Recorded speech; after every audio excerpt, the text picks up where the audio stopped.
संपूर्ण सूर्य स्तोत्र मराठी भाषांतरास जपाकुसुम जास्वंद फुलासारख्या तेजस्वी रूपाचा कश्यप ऋषींचा पुत्र, अत्यंत प्रकाशमान, अंधकाराचा नाश करणारा, सर्व पापांचा नाश करणारा दिवाकर सूर्य, याला मी वंदन करतो।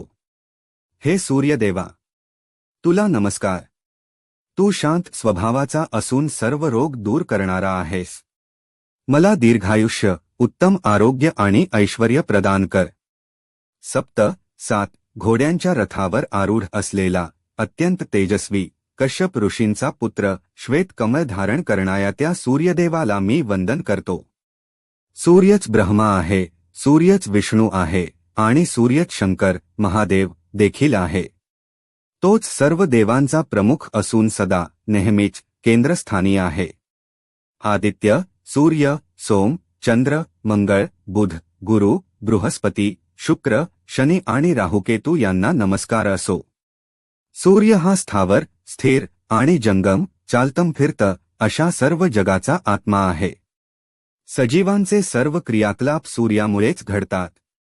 जो माणूस रोज श्रद्धेने आणि भक्तीने या सूर्य स्तोत्राचे पठण करतो, त्याला उत्तम आरोग्य आणि दीर्घायुष्य प्राप्त होते। पूर्णत्वाचे प्रतीक असलेल्या शाश्वत चिरंतन सूर्याला, पूर्ण चंद्रासारखे तेजस्वी मुख असलेल्या सूर्याला मी नमस्कार करतो। तेजस्वी स्वरूप असलेल्या, अमर्याद तेज असलेल्या सूर्यदेवाला, सविता, आदित्य आणि भास्कर या नावांनी ओळखल्या जाणाऱ्या त्या प्रभूला मी नमस्कार करतो। जो भक्त सकाळी लवकर उठून स्नान करून एकाग्र चित्ताने सूर्यदेवाची भक्तिपूर्वक स्तुती करतो, तो सर्व रोगांपासून मुक्त होतो। अश्विनी कुमार हे महान सूर्यपुत्र आहेत आणि चंद्रदेव, सोमराज हे मनाच्या उत्पत्तीपासून निर्माण झालेले आहेत।